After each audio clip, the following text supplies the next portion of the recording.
You know, a sentencing is important to the police chief when he takes the time to go and sit in the courtroom as a message to the judge. APD's chief did just that. One problem. He kept waiting and waiting and waiting for the judge to show up. With his patience running thin, the chief started taking shots at the judge on his Twitter account. News 13's Jeff Todd has the details from the Newsplex. Chief Ray Schultz usually uses his Twitter to talk about recent arrests or general APD news. Today he used it to get a strong message across to a district court judge. It felt like a doctor's office waiting room, just sitting quietly as the clock ticks. Unfortunately, we sat there for about an hour and 10 minutes. There were 26 people, officials of the court, district attorney's office, and law enforcement who were there for a full docket. Chief Schultz and others were in the courtroom waiting for a hearing for this man, Jonathan Dow, who burglarized more than 20 homes that police know of.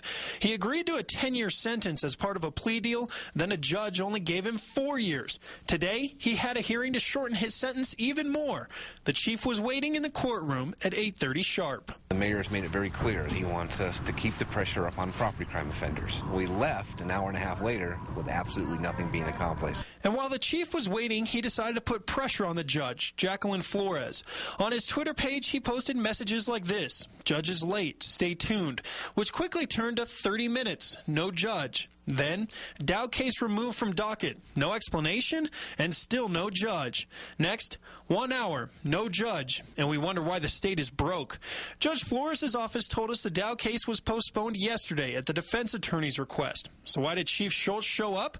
Dow's cases were still on the docket for today. Apparently, it's not uncommon for this particular courtroom to start anywhere from 45 minutes to an hour late on a very regular, reoccurring basis.